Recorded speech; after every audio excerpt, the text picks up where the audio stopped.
ونصلي ونسلم على رسوله الكريم أما بعد أعوذ بالله من الشيطان الرجيم بسم الله الرحمن الرحيم من عمل صالحا من ذكر أو أنثى وهو مؤمن فلنحيينه حياة طيبة صدق الله العظيم إن الله وملائكته يصلون على النبي اللهم صل على سيدنا ومولانا محمد معدن الجود والکرم وآلہ وصحبہ وبارک وسلم۔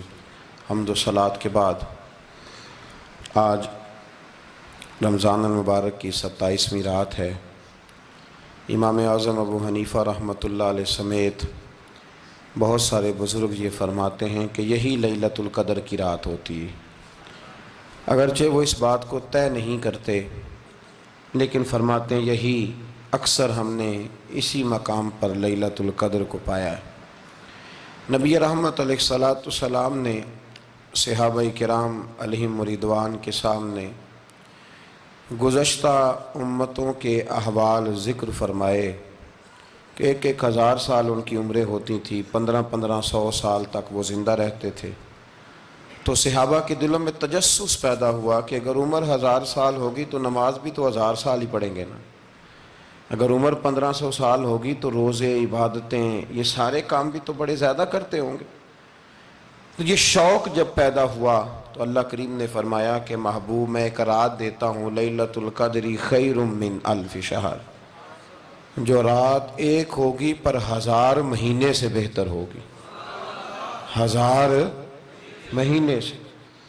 یہ رات اگر کسی کو میسر آ جاتی ہے اور پھر وہ صدق دل کے ساتھ، یعنی توجہ کے ساتھ، انہماک کے ساتھ، احتساب کی نیت سے، گناہوں کی معافی کی نیت سے اگر وہ اس رات کا قیام کرتا ہے، عبادت کرتا ہے، ذکر کرتا ہے، دعا کرتا ہے، تو محبوب کریم علیہ السلام نے وعدہ فرمایا ہے کہ اللہ اس کے پچھلے سارے گناہوں کو معاف فرما دے گا۔ دین، شریعت، قرآن، اسلام یہ بحث کرنے نہیں آیا دنیا میں۔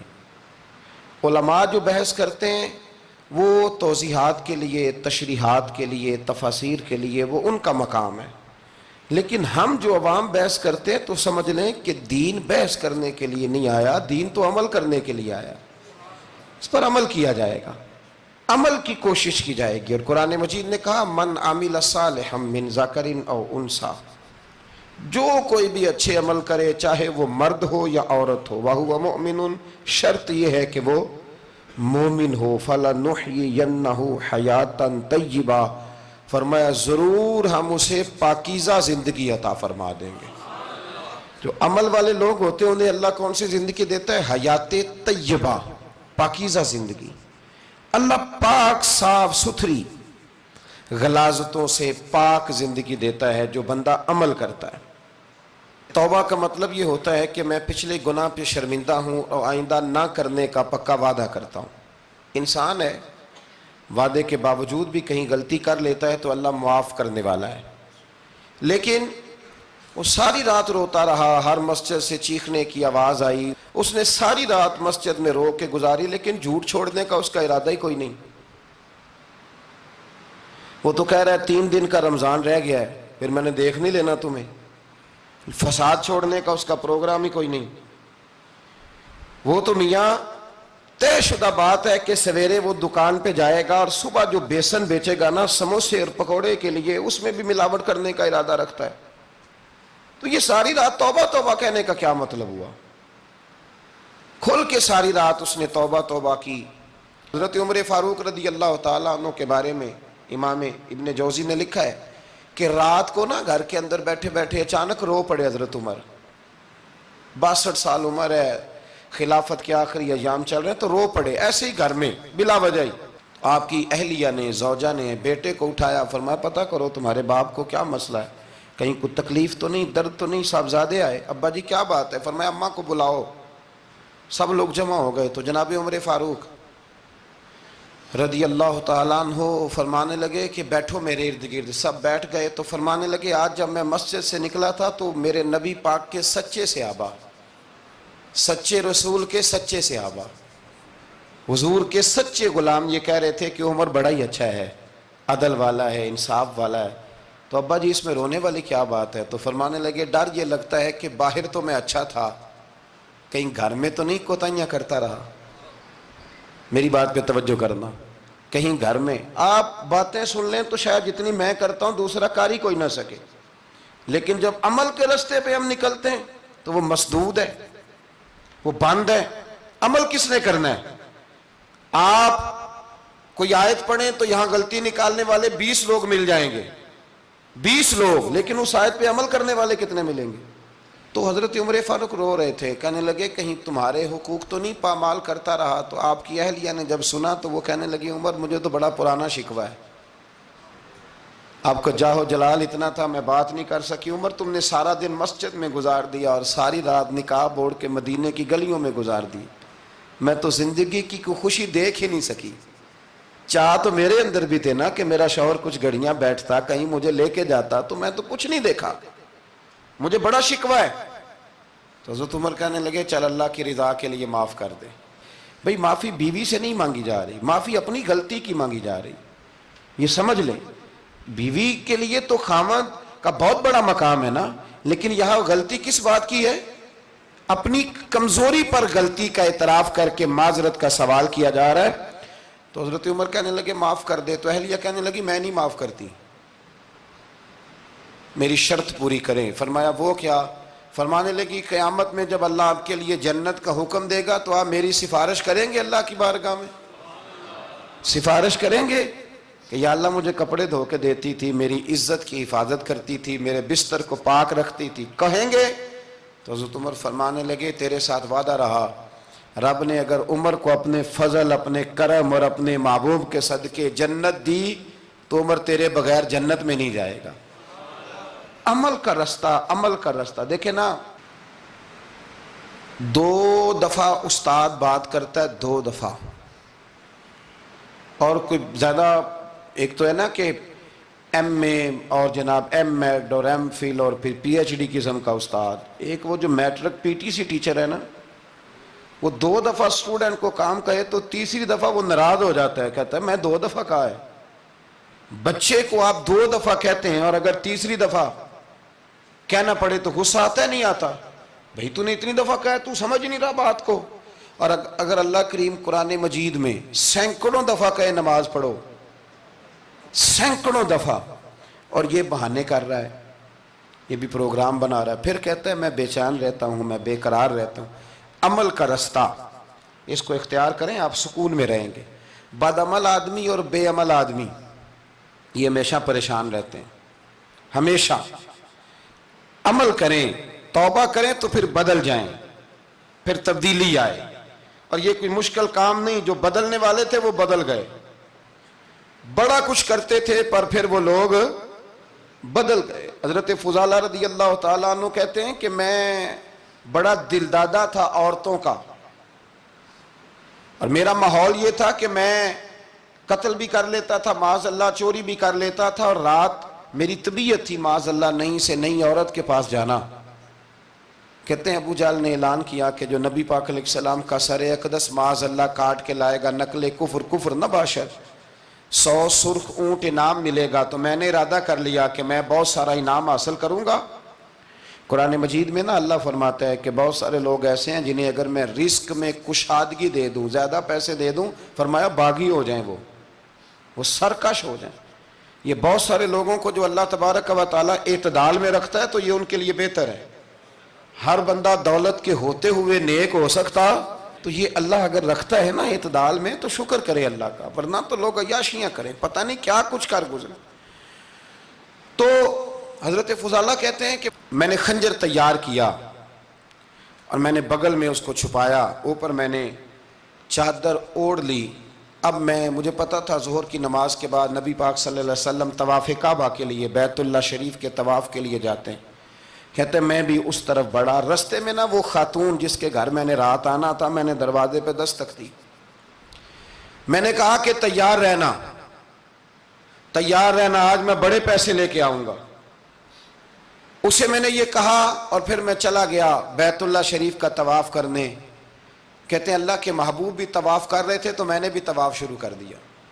ارادہ یہ تھا کہ جہاں نبی پاک علیہ السلام میرے قریب سے گزریں گے تو موقع پا کر میں حضور کے جسم اقدس پر خنجر کھونپ دوں گا اور معاذ اللہ شہید کر دوں گا۔ کہتے ہیں حضور ایک دفعہ بھی میرے پاس سے گزرے تو میں ہمت نہ کر سکا، دوسری دفعہ بھی پاس سے گزرے تو میں ہمت نہ کر سکا، تیسری دفعہ بھی گزرے تو میں ہمت، نبی کریم صلی اللہ علیہ وسلم 2-3 دفعہ گزرے تو فرماتے ہیں کہ مجھے موقع نہ ملا، اس لیے کہ حضور فرماتے ہیں اللہ نے روب کے ساتھ میری مدد فرمائی، دشمن پر میرا روب طاری ہو جاتا ہے۔ فرماتے ہیں جب چکر پورے ہو گئے تو محبوب کریم نہ چھٹے چکر پہ فرمانے لگے فضالہ چکر ایک رہ گیا ہے، بے خبر ہو جو غلاموں سے وہ آقا کیا ہے، ایک پھیرا رہ گیا ہے۔ کہتے ہیں طواف مکمل ہو گیا تو محبوب میرے قریب آئے، فرمایا وہ کام کرتے کیوں نہیں جس کے لیے آئے تھے؟ میں نے عرض کی یا رسول اللہ کون سا کام، کیسا کام؟ اندر تو چور تھا نا، بانج فقیروں کسے نہیں ماریا اے ہوئی چور اندر دا، اندر چور تھا نا۔ کہتے ہیں حضور نے مجھے کندھے سے پکڑ کے ہلایا، فرمایا کرتے کیوں نہیں؟ جب حضور نے ہلایا تو وہ خنجر بھی پیروں میں گرا اور میں بھی رسول اللہ کے پیروں میں گر گیا۔ میں نے کہا حضور مجھے کلمہ پڑھا دیں۔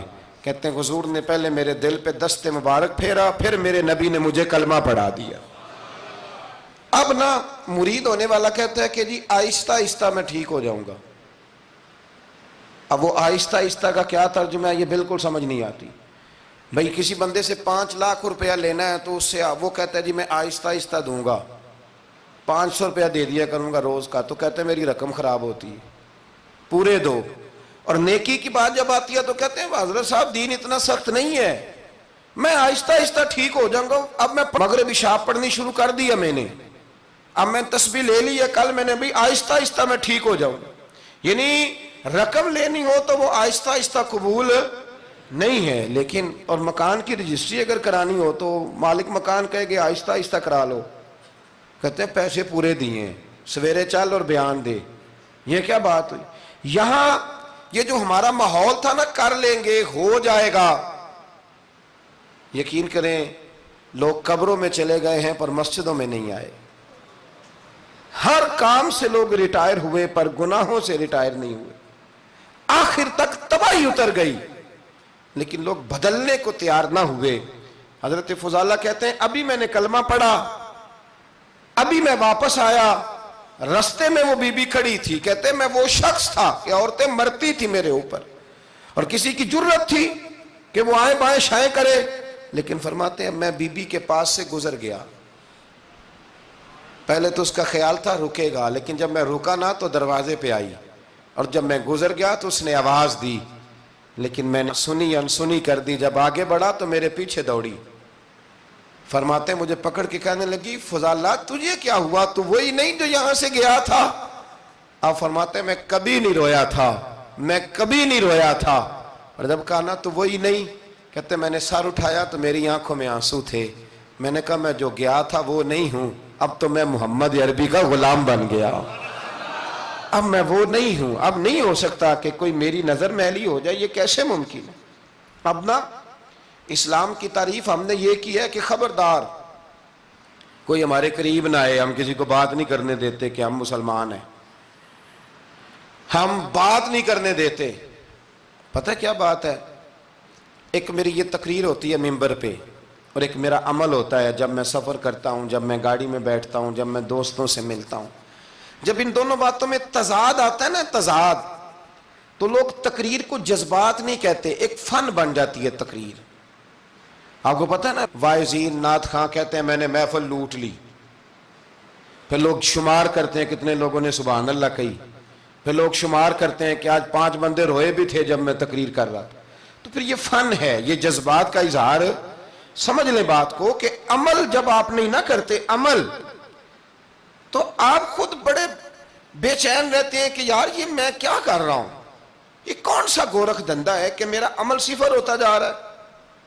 ہمارے ایک استاد تھے تو وہ فرمایا کرتے تھے کہ اگر پڑھے لکھے آدمی کو تم بے عمل دیکھو تو اس سے دور ہٹ جایا کرو ورنہ تمہیں بھی بے عمل کر دے گا۔ میں نے ان سے عرض کی، میں نے کہا حضور یہ کیا ہے؟ تو فرمانے لگے اپنے حضرت صاحب سے پوچھنا، وضاحت کریں گے۔ میں نے حضرت صاحب سے کہا جی عجیب بات کر دی ہے، علم والے بندے کے پاس بیٹھ کے تو علم آتا ہے، تو وہ فرما رہے تھے کہ علم والے بندے کے پاس اگر وہ بے عمل ہو تو بالکل نہ بیٹھنا، تو حضرت صاحب فرمانے لگا انہوں نے صحیح کہا ہے. اب بات بہت بڑی ہے، پتہ نہیں آپ کی سمجھ میں آتی ہے نہیں آتی، بہرحال کر دیتا ہوں. پڑھا لکھا بندہ اگر بے عمل ہو تو اس کے پاس، تو میں نے کہا حضور کیوں؟ فرمانے لگے اس لیے کہ وہ اپنی بے عملی پر بھی دلائل دے گا، وہ بے عملی پر بھی دلیلیں قائم کرے گا کہ یہ وجہ ہے تو اس لیے میں ایسے کر رہا ہوں. تو چونکہ وہ بے عمل ہے اور ہے پڑھا لکھا، نبی کریم صلی اللہ علیہ وسلم کے غلام نہ پل بھر میں بدل جاتے تھے. اور اللہ تعالیٰ بھی نا بڑے موقع دیتا ہے ہمیں، بڑے موقع. حضور نے فرمایا جس نے ایمان اور احتساب کی نیت سے روزے رکھے وہ نئی زندگی کا آغاز کرے، اس لیے کہ اللہ نے اس کے پچھلے سارے گناہ معاف فرما دیے. میرے نبی کریم علیہ السلام نے فرمایا جو شخص بیمار ہو گیا، مریض ہو گیا، اور نسائی شریف میں فرمایا کہ 3 دن تک بستر پہ رہا اور اس نے شکوہ نہ کیا اللہ کا، اور جب وہ شفا یاب ہو کے بستر سے اٹھا ہے نا، تب اللہ نے اس کے پچھلے سارے گناہ معاف فرما دیے. اور فرمایا جو حج کرنے گیا، حج کر کے واپس آیا، اللہ کے حبیب فرماتے ہیں یوں سمجھے کہ میں آج ہی ماں کے پیٹ سے پیدا ہوا. بڑے موقع اللہ نے دیے، بڑے موقع، بڑے سارے موقع عطا فرمائے کہ میں تیرے پچھلے گناہ معاف کر دوں گا. تو بھی تو نئی زندگی کا آغاز کرنا، تو بھی تو شروع کرنا نئے سرے سے، تو بھی تو بدل کے آنا، تو بھی تو اپنے اندر تبدیلی پیدا کرنا. سالوں بیت گئے، ہمیں سالوں بیت گئے، تقریر کرتے، تقریر سنتے، قرآن سنتے، پورا قرآن سنتے، ترجمہ اور تفسیر لوگوں نے پڑھ پڑھ کے بڑا جگہوں پہ لوگ دلائل دیتے، بات کرتے. کب وہ وقت آئے گا جب ہم عمل کریں گے؟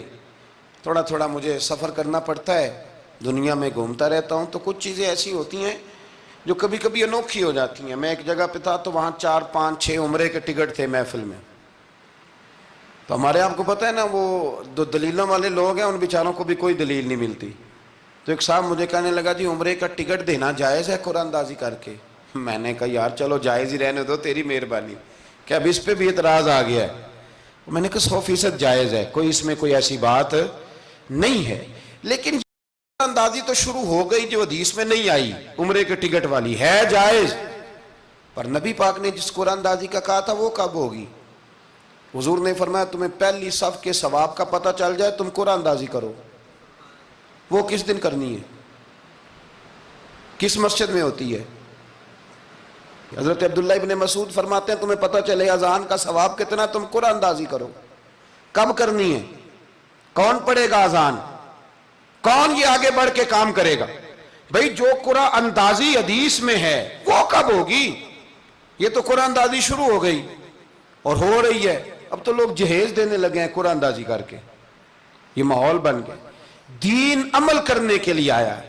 جو حکم میرے نبی پاک کے غلاموں کو ملا انہوں نے عمل کر کے دکھایا، انہوں نے عمل کر کے دکھایا. وہ عمل کے میدان کے لوگ تھے.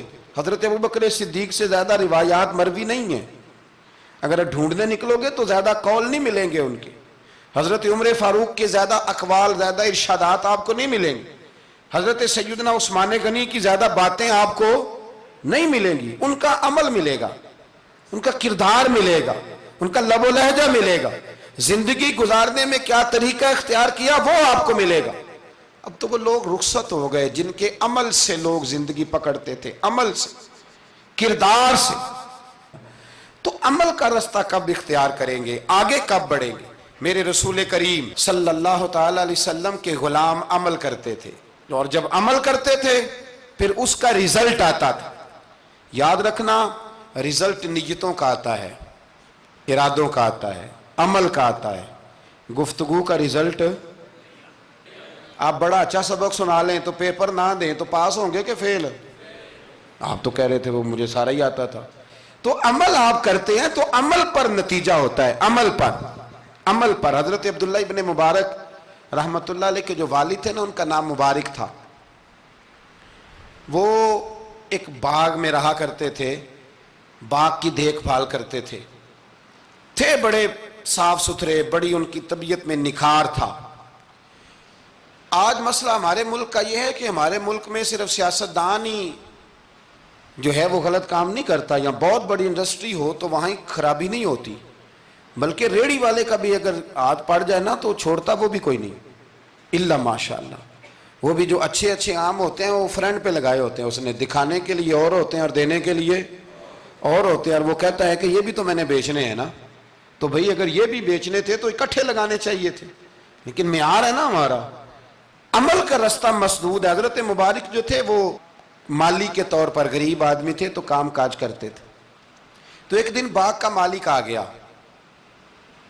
اس نے آ کے آپ سے کہا کہ کنوں کا باغ تھا، اس نے کہا کہ لاؤ ایک، کنوں لا کے دیا تو کھٹا تھا، اس نے کہا یہ نہیں ٹھیک، دوسری درخت سے لاؤ، دوسرے سے لائے تو وہ بھی کھٹا تھا، تیسرے سے لائے وہ بھی کھٹا تھا۔ کہنے لگا بیٹے کتنے سال ہو گئے تمہیں؟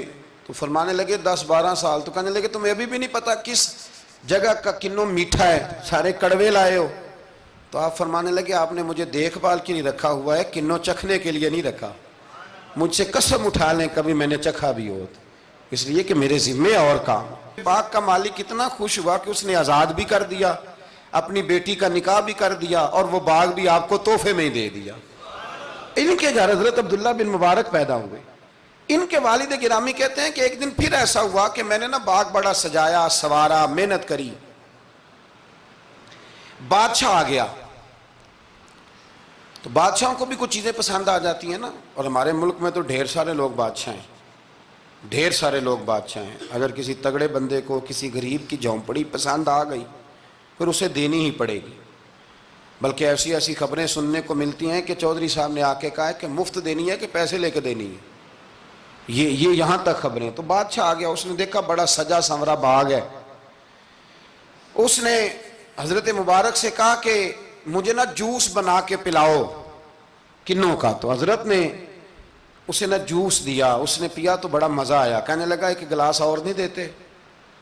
تو حضرت اور بنانے لگے تو اس کے دل میں نا اس سے پہلے خیال آ گیا کہ باغ بڑا شاندار ہے اور پھل بھی بڑا مزیدار ہے، تو قبضہ نہ کر لوں، اپنا ہی نہ ہو جائے، یہ اس کو دیتے ہیں تھوڑے بہت پیسے، یہ نکل جائے گا، نہ بھی نکلا تو ڈانٹ دیں گے۔ اتنی دیر میں نا حضرت مبارک رحمت اللہ تعالیٰ علیہ ایک گلاس شربت کا اور بنا کے لے آئے، بادشاہ کو دیا نا، تو اب جو گلاس آیا تو کڑوا تھا، کسیلا تھا، کھٹا تھا۔ تو بادشاہ کے گلے کو پڑا تو کہنے لگا یہ تم نے کیا کیا؟ پہلے تو بڑا میٹھا تھا، باغ وہی ہے تو ذائقہ کیسے بدل گیا؟ تو آپ فرمانے لگے وہ بادشاہ کی نیت بدلی ہے نا، بادشاہ کی نیت بدلی ہے تو اس کا بھی ذائقہ بدل گیا ہے، تو نیت نہ آپ کی بدلتی۔ تو اور یہ حضور کا فرمان ہے، فرمایا اللہ کے کچھ بندے ایسے ہوتے ہیں جو اللہ کے دیے ہوئے نور سے دیکھتے۔ کہا آپ کی نیت بدل گئی تو اس کا ذائقہ بدل گیا۔ اب بادشاہ نے دل میں کہا نہیں یار بندہ کہہ تو ٹھیک ہی رہا ہے، یہ تو اس کی محنت سے اللہ نے پھل دیا ہے، مجھے ایسا نہیں کرنا چاہیے۔ تو حضرت دوڑ کے گئے تو دوسرا جوس کا گلاس بنا کے لائے، اب دیا تو میٹھا تھا، کہنے لگا اب کیا ہوا؟ فرمانے لگے آپ کی نیت ٹھیک ہو گئی ہے تو رب نے ذائقہ بھی ٹھیک کر دیا ہے۔ نبی پاک علیہ السلام نے فرمایا اللہ تو تیرے گمان کے قریب رہتا ہے، تیرے گمان کے۔ یہ میں بچوں کو نا تھوڑے دن پہلے میں انہیں کہہ رہا تھا دین میں آگے بڑھنے کے لیے کوئی سیاست نہ کرنا، کوئی چکر نہ چلانا۔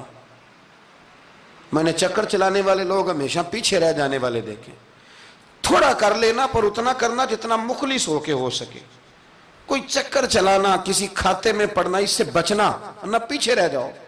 میں نے بڑے بڑے تیز لوگوں کو زندگی میں زیرو دیکھا ہے، اور بڑے بڑے سادے لوگ جن کو 50,000 روپیہ گننا پڑ جائے تو تھک جائیں، لیکن اللہ نے انہیں دیا ہے تو بغیر حساب کتاب ہی عطا فرمایا ہے۔ تو ہم نہ نیتوں کے بل بوتے پر عمل کریں، خالی باتیں نہ کریں، آپ کا جو عمل ہوگا وہ آسانی کر دے۔ حضرت حبیب اجمی بڑے مالدار تھے، دنیا میں ڈھیر سارا فساد مالداروں کی وجہ سے ہوتا ہے۔ یہ جو شادیاں مہنگی ہوئی ہیں نا، یہ ابھی تھوڑا عرصہ پہلے کی بات ہے کہ شادی میرج ہال میں کرنے کا کسی دیہاتی کو کہتے تھے تو وہ کہتا تھا کہ میں نے نہیں میرج ہال میں کرنی، تھی کروں توڑی دیے۔ اب کیا ہوا ہے؟ کوئی منع کرتا ہے؟ بلکہ جو بڑے دور دراز دیہات ہیں ان میں بھی میرج ہال بن گئے۔ یہ امیر کچھ قباحتیں ایسی پیدا کرتے ہیں کہ غریبوں کے لیے بھی مشکل ہو جاتی ہے۔ یہ کچھ ایسے معاملات لاتے ہیں میدان میں کہ پھر عام لوگوں کے لیے اس میں مشکلات ہوتی ہیں، چونکہ وہ رواج بن جاتا ہے معاشرے کا۔ پیسے والا آدمی اس رواج کو لاتا ہے میدان میں، اس سے خرابی ہوتی ہے۔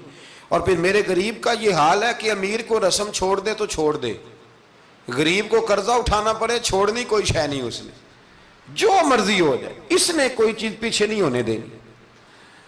حضرت حبیب اجمی بڑے مالدار تھے، تو وہ کاروبار کر، یہ مالدار لوگ جو ہوتے ہیں نا، یہ تو کہتے ہیں پیسے کو پیسہ، ہے نا، کتنا مشہور ہے جملہ، پیسے کو پیسہ، تو یہ پھر مارکیٹ میں پیسہ پھینکتے ہیں، تو یہ پیسہ کھینچنے کے لیے پیسہ پھینکتے ہیں، پھر ایک دوسرے کو کہتے ہیں تیری وجہ سے مہنگائی ہوئی ہے، تیری وجہ سے مہنگائی ہوئی۔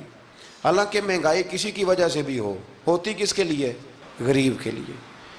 مطلب پیٹرول مہنگا ہوا تو کرایہ بڑھ گیا بس کا، لیکن پیٹرول سستا ہوا تو کبھی کرایہ بھی سستا ہوا ہے، اس نے ادھر ہی رہنا ہے۔ تو مہنگائی کس بیچارے کے لیے ہوئی؟ غریب کے لیے، جس نے گھر جانا ہے نا، اس نے گھر جانا ہے۔ ابھی ہمارے ایک بچے نے جانا تھا، تو سفر لمبا تھا، تو کہہ رہا تھا 1000 روپیہ میرے پاس ہے پر کرایہ 1500 لگتا ہے۔ ابھی بھی لوگ حساب کرتے ہیں اور پھر سوچتے ہیں کہ رستے میں شے کوئی نہیں کھانی، اس لیے کہ پھر کرایہ کہاں سے دوں گا، مینج کر کے رکھتے ہیں۔ یہ خدمت ہوتی ہے نا علماء کی، حفاظ کی، تو مجھے پتہ ہے، میں اس قبیلے کا آدمی ہوں، مجھے پتہ ہے کہ یہ کیسے حساب کر کے رکھتے ہیں کہ اب اتنے آئے ہیں تو اس میں سے یہاں، جس کے پاس ہیں ہی بڑے لمیٹڈ سے، تو وہ بیچارہ پہلے سے سوچ کے بیٹھا ہوتا ہے، مجھے پتہ ہے۔ جن کے پاس پھر بے حساب ہوتا ہے وہ پھر مارکیٹ میں پھینکتے ہیں تو کھینچتے ہیں، ظلم کرتے ہیں۔ حضرت حبیب اجمی کہتے ہیں جب مال دیا اللہ نے تو میں نے سود کا کام شروع کر دیا۔ اب سود والوں کے پاس بھی بڑی دلیلیں ہیں، انشورنس والوں نے بھی فتوے رکھے ہوئے ہیں، وہ آ کے فتویٰ دکھاتے ہیں، وہ کہتے ہیں جناب فتویٰ۔ تو میں نے کہا کہ فتویٰ مارکیٹ میں میری طرح کے مولوی ہیں میاں، اب کیسی بات کرتے ہو، فتویٰ تو مل ہی جاتا ہے، لیکن نبی کریم علیہ السلام کا وہ فرمان ذہن میں رکھنا کہ حضور نے فرمایا ایک حلال ہے تو ایک حرام ہے، ایک میں شک ہے۔ اللہ کے نبی فرماتے ہیں تم نے شک والی چیز سے بھی بچنا ہے، اس میں مشکوک ہو گیا نا کہ پتہ نہیں۔ اب دیکھیں نا علماء کا یہاں اختلاف ہے، جو جائز کہتے ہیں قابل احترام ہے، لیکن جو ناجائز کہتے ہیں ان کے بھی تقوی میں کوئی شک، تو شک آ گیا نا اس بات میں، تو حضور نے فرمایا تم شک والی چیز سے بھی بچو۔ حضرت حبیب اجمی کہتے ہیں میں سود کا دھندا کرتا تھا اور بڑا سود لاتا تھا، بڑا سود، اور یہ سود جس پہ چڑھ جاتا ہے اس پہ اترتا نہیں۔ پاکستان کا بھی بنیادی مسئلہ یہ ہے کہ سود اتنی بڑی نحوست ہے کہ یہ اللہ رسول سے جنگ ہے، کیونکہ بہت زیادہ سود ہم دیتے ہیں۔ اس لیے میں تو آپ کو پتہ ہے جو کوئی برا کام کرے اس کو برا کہنا چاہیے، حکومتی لیول پر تنقید اس لیے اچھی ہوتی ہے کہ لوگوں تک جب پہنچتی ہے تو فائدہ دیتی ہے، لیکن جو بندہ اچھا کام کرے اس کی اچھائی کو بھی بیان۔ حضرت حبیب اجمی رحمۃ اللہ تعالیٰ علیہ فرمانے لگے کہ سود کا کاروبار میں نے شروع کر دیا اور بڑا وسیع تھا میرا کام سود کا، میں سود لیتا تھا، سود پہ گزارا ہوتا تھا۔ میری بیوی مجھے سمجھاتی تھی کہ یہ سود ہے، یہ حرام ہے، یہ غلط ہے، سے بچو۔ کہتے ہیں وہ کئی دفعہ مجھے کہتی تو میں ڈانٹ دیتا۔ ایک دن نا میں سود کے پیسے لے کے نا آ رہا گھر، اس کا میں نے گوشت خریدا، بیوی کو دیا کھانا پکانے کے لیے، تو اس نے ہنڈیا چولہے پہ رکھی، کہتے اس نے ذرا اس کے اندر چمچہ جو چلایا ہنڈیا میں، تو وہ لایا میں گوشت تھا پر سارے کا سارا خون بن گیا، خون بن گیا سارے کا سارا۔ اللہ اکبر۔ کہتے ہو میری بیوی چیخیں مارنے لگی اور لا کے میرے آگے رکھا، کہنے لگے یہ تیرے سود کے پیسے خون بن گئے، آج تجھے بھی پلاؤں اور تیرے بچوں کو بھی۔ وہ کہتے ہیں نا کچھ لوگ کے گھر کے کونے سے چیخنے کی آواز آتی ہے تو سارے پیر بلائیں یا فرق کوئی نہیں پڑتا، تو میں کہتا ہوں پھر غور کر لو، شاید اس کونے میں کسی یتیم کے پیسے لگ گئے ہوں، کسی بیوہ کی آہیں ہوں۔ اگر اس رقم کی کوئی گھر بن جائے نا تو پھر ساری دنیا کے پیر جمع کرو تو چیخنے کی آوازیں بند نہیں ہوا کرتی۔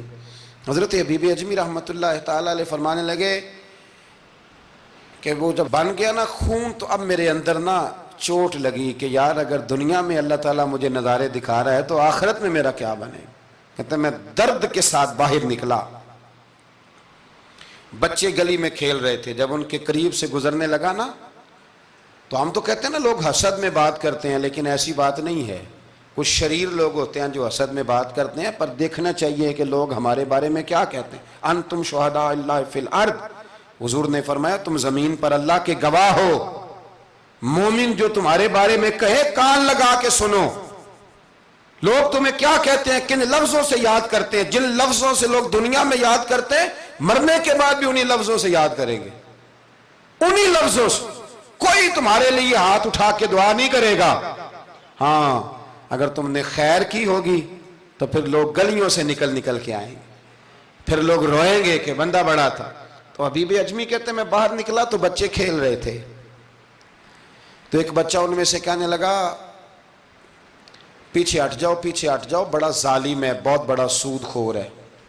چھوٹا بچہ، ایسا نہ ہو کہ اس کے پیروں سے مٹی اڑے اور ہمارے کپڑوں پہ پڑ جائے تو ہمیں بھی نحوست ملے، چھوڑو سودیہ ہے۔ کہتے ہیں میرے دل پہ اور چوٹ لگی، میں نے کہا یا اللہ تیری چھوٹی چھوٹی مخلوق بھی مجھ سے نفرت کرتی، یہ بچے تک کہتے ہیں کہ میں اس طرح کا ہوں۔ بچے فرمانے لگے، میں وہاں سے سیدھا حضرت حسن بصری کے پاس گیا، میں نے کہا حضور مجھے توبہ کرا دیں۔ یہ پتہ ہے اللہ والوں کے پاس لوگ کیوں جا کے توبہ کرتے تھے، مرید ہوتے تھے؟ اس لیے کہ توبہ پہ قائم رہنا بڑا مشکل ہوتا ہے۔ کوئی ایسا بندہ ہونا چاہیے جو ہمیں توبہ پہ قائم رکھے، جو روز ہمیں نصیحت کرے۔ دیکھیں نا، ہمارے سینئر ہوتے ہیں ہر فیلڈ میں، اگر کہیں ہم الجھ جاتے ہیں تو اپنے سینئر سے بات کرتے ہیں۔ تقوی کے پرہیزگاری کے راستے میں بھی ہمارا کوئی سینئر ہونا چاہیے تاکہ وہ ہمیں بتائے کہ پرہیز کہاں کرنی ہے، دوائی کیسے کھانی ہے اور آگے کیسے بڑھنا ہے۔ فرمانے لگے میں حضرت حسن بصری کے پاس گیا، توبہ کی، معافی مانگی، گڑ گڑایا، بڑا رویا، تو خواجہ حسن بصری نے مجھے توبہ کرائی۔ میں نے پکا ارادہ کیا کہ مر جاؤں گا پر حرام کا پیسہ نہیں کھاؤں گا، مر جاؤں گا حرام کا لقمہ نہیں کھاؤں گا۔ ویسے بھی ہم زیادہ کھا نہیں سکتے، یہ وارثوں کا مال ہوتا ہے، ہمارا تھوڑی ہوتا ہے۔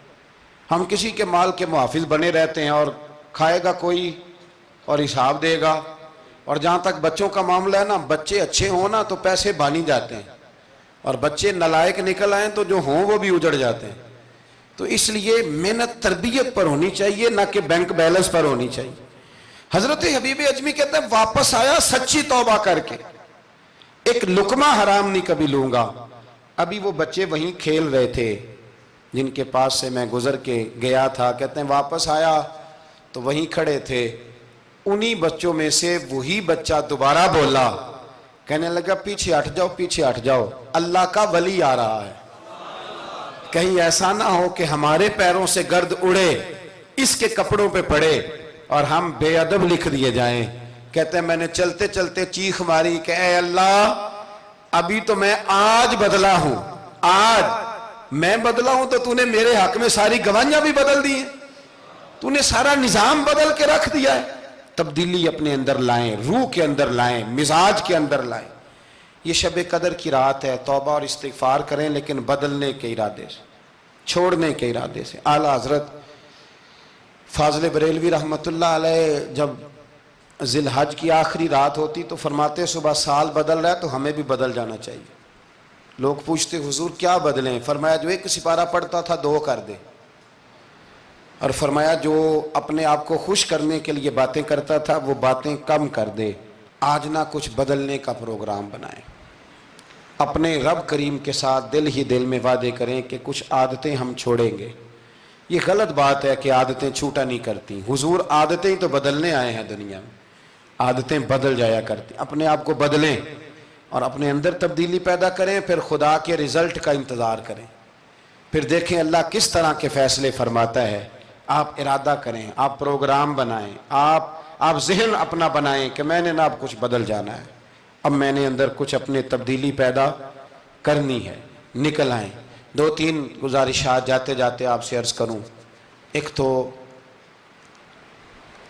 زندگی میں کچھ کام ایسے کریں کہ جن کاموں کا مجھے پتہ ہو یا میرے رب کو پتہ ہو، کسی انسان کو خبر نہ ہو۔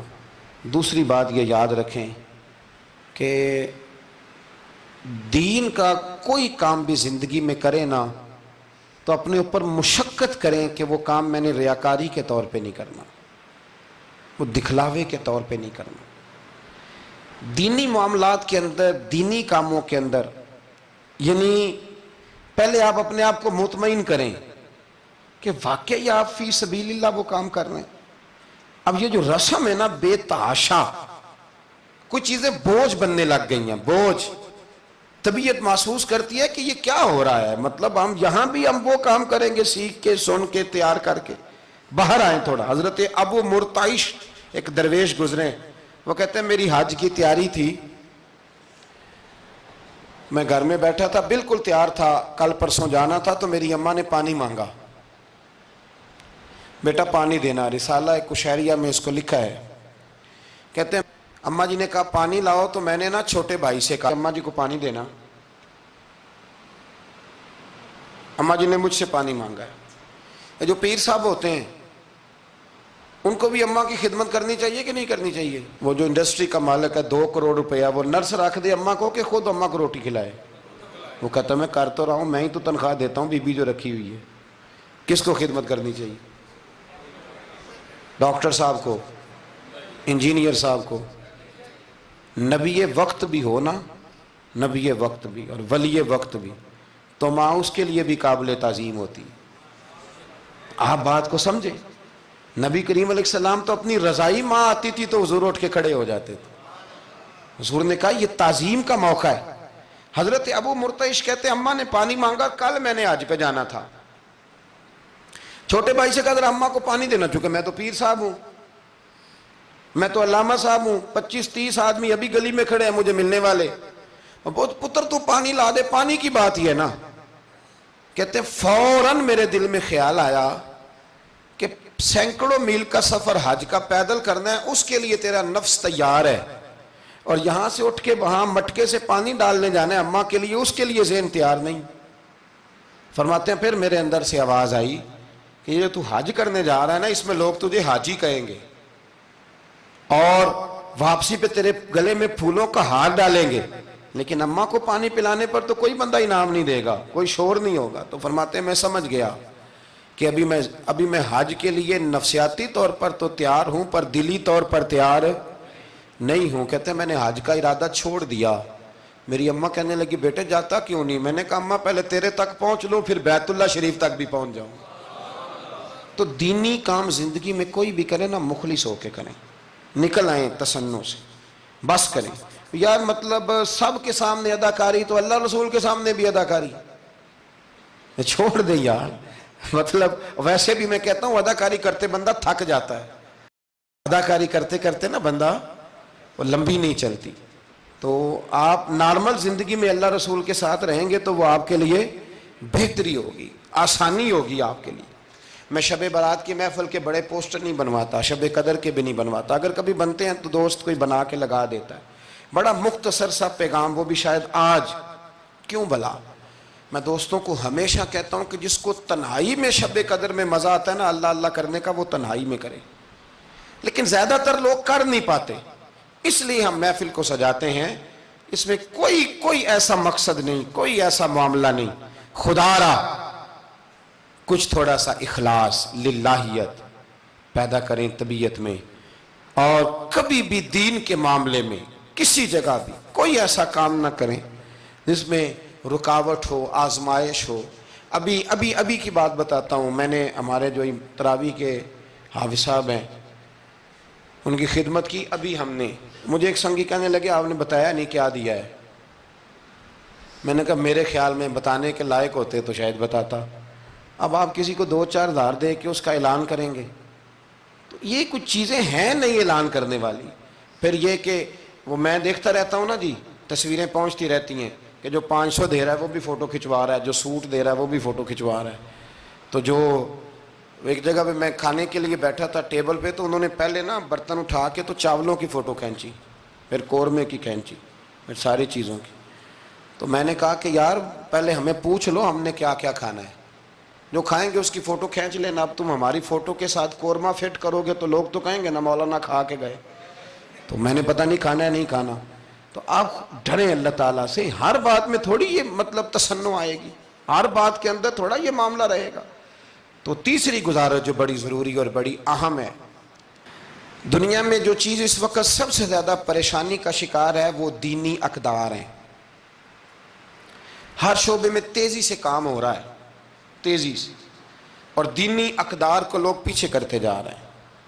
کئی بہانے ہیں لوگوں کے پاس، کہتے ہیں مولوی لڑتے بڑا ہیں تو ہم کدھر جائیں۔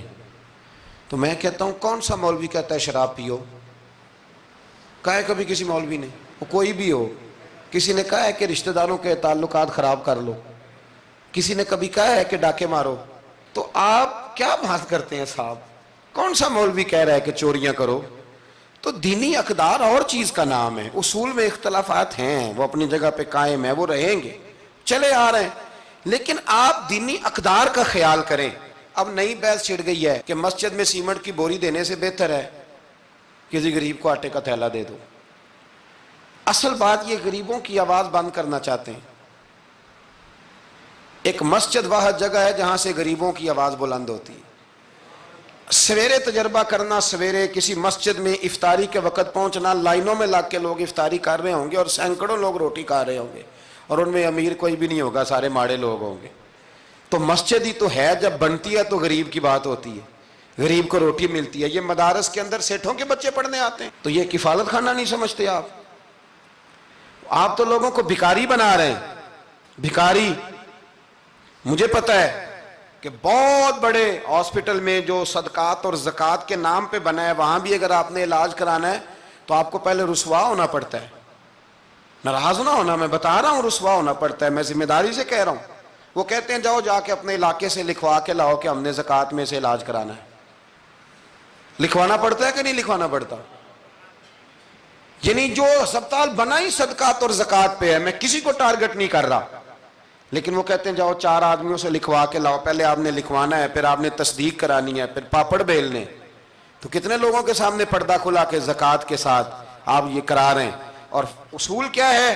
صدر الشریعہ فرماتے ہیں اگر تمہیں پتہ ہے میرے بھائی کو زکوٰۃ لگتی ہے تو بتا نا زکوٰۃ ہے، اسے کیا یہ عیدی ہے، بچوں کے کپڑے لے لینا، اسے بتا نا، پڑھیے بارے شریعت، بتا نا، اسے کہہ کہ یہ میری طرف سے تحفہ ہے، اسے کہہ ہی نا۔ اسلام اتنی پردہ داری، یہ جو ہمارے مدارس ہیں نا، میں بڑی ذمہ داری سے، یہ مجھ سے پہلے ایک دوست نے پوچھا، پھر 2 4 5 لوگوں نے پوچھ لی یہ بات، تو میں نے کہا کہ نبی پاک کو یتیموں غریبوں کا بڑا خیال تھا، پر حضور نے تو مدینے آ کے سب سے پہلے مسجد ہی بنائی ہے، حضور نے باقی سارے کام بعد میں کی۔ تو یہ اب نیا پراپوگنڈا ہے۔ دینی اقدار میں تھوڑا تھوڑا نا اپنا حصہ ڈالیں۔ کس طرح بھلا؟ کس طرح؟ جب بہت سارے لوگ دین کے مخالف بات کر رہے ہوں تو آپ ایک آواز صرف بلند کر دیں کہ نہیں یار ایسی کوئی بات نہیں ہے، دین کل بھی قابل عمل تھا، آج بھی قابل عمل ہے، قیامت تک قابل عمل رہے گا۔ آپ اپنا حصہ ڈالیں۔ وہ چندے دینے، وہ باقی معاملات بڑے بعد کے ہیں، لیکن میں سمجھتا ہوں سب سے زیادہ جس چیز کی ضرورت ہے وہ یہ ہے کہ ہم دین کے نمائندے بنیں۔ اب نہ 50 لوگ دین مخالف بات کر رہے ہوتے ہیں، پر ایک بھی اٹھ کے کہتا نہیں کہ یار یہ آپ ٹھیک نہیں کہہ رہے، یہ بات غلط ہے، یہ درست نہیں ہے۔ میں آپ سے گزارش کروں گا، وہ آپ کسی میدان میں بھی ہیں، کسی چوک میں بیٹھے ہیں، سوشل میڈیا پہ بیٹھے ہیں، کہیں بھی بیٹھے ہیں، آپ اپنے دین کے نمائندے بنیں۔ اس تیزی کے ساتھ لبرل لوگ دین کو بدنام کرتے ہیں، اس تیزی کے ساتھ نظام کو چلاتے ہیں، اتنی خرابی پیدا کرتے ہیں کہ آنے والی نسل دین بیزار ہوتی جا رہی، دین بیزار، یعنی بچے خوف کھاتے ہیں مسجد کے، مدرسے کے، مولوی کے نام سے خوف کھاتے ہیں۔ اور خدا کے بندو، جس بندے نے پاکستان بنایا تھا نا، خواب دیکھا تھا، وہ بندہ اس دور میں پی ایچ ڈی تھا جب پی ایچ ڈی بندے چراغ لے کے نہیں ملتے تھے۔ اقبال نے اس زمانے میں پی ایچ ڈی کی جب پی ایچ ڈی پتہ نہیں شاید خال خال ہوتی تھی۔ وہ ڈاکٹر بھی تھے، وہ شاعر بھی تھے، فلسفی بھی تھے، ادیب بھی تھے، بہت بڑے منطقی تھے اقبال۔ اور ردیف قافیہ، مجھے تھوڑی سی دلچسپی ہے شاعری سے، پر میں دنگ رہ جاتا ہوں جب اقبال کو پڑھتا ہوں کہ پتہ نہیں لفظ اس بندے کے سامنے ہاتھ جوڑ کے کھڑے رہتے تھے ہمیں استعمال کر، لیکن اس بندے نے علامہ کہلانا پسند کیا۔ اسے کوئی علامہ کہتا تھا تو اقبال راضی ہوتے تھے، فرماتے تھے جب کہ مجھے علامہ کہتا ہے تو مجھے یوں لگتا ہے کہ میں مصطفیٰ کے دین سے جڑا ہوں۔ وہ پسند کرتے تھے یہ بات کہنا، پسند کیا اس شخص نے۔ یہ آپ سمجھے، سرما تھا میری آنکھ کا خاک مدینہ و نجف، یہ پسند کیا اس بندے نے یہ بات کہنا۔ اس نے پسند کیا اپنے آپ کو رسول اللہ صلی اللہ علیہ وسلم کا غلام کہنا۔ آپ سمجھے، نہ جہاں میں کہیں بھی اما ملی، جو اما ملی تو کہاں ملی، کہنے لگے میرے جرم خانہ خراب کو تیرے عفو بندہ نواز۔ تو اس لیے دین کے آپ محافظ بنیں، اور میرے سے زیادہ آپ کی آواز بلند ہوگی۔ جب ایک اسٹوڈنٹ پینٹ شرٹ پہن کے دین کی بات کرے گا تو لوگ کہیں گے نہیں رمق ہے، اس کو یہ کہہ کے بند نہیں کریں گے تو مولوی ہے تیری. تو میں آج شب قدر میں آپ سے گزارش کرتا ہوں, میں منت کرتا ہوں. اب نہ بڑی تباہی ہو گئی ہے, میری نسل کے آنے والے بچے دین بیزار ہو گئے, وہ ڈرتے ہیں, شب قدر کی راتوں میں مسجدوں میں نہیں آتے, شب برات کی راتوں میں مسجدوں میں نہیں آتے. ایک تیزی سے جال پھینکا گیا ہے اور کافر اس میں کامیاب ہے. خدا را واپس لوٹو, اپنے دین کے نمائندے بنو. اقبال کہا کرتے تھے میری زندگی کا مقصد تیرے دین کی سرفرازی, میں اسی لیے مسلمان, میں اسی لیے نمازی. کہنے لگے یا رسول اللہ میں مسلمان بھی اس لیے ہوں کہ میں دین کی بات کروں گا, اور نماز بھی اس لیے پڑھتا ہوں کہ تیرے دین کا جھنڈا بلند ہوگا. پر دین نبی دا وانگ یتیمہ رووے تے کرلاوے, تے آکھے میں کتھوں لبا عمر بہادر جڑا مینوں سینے لاوے.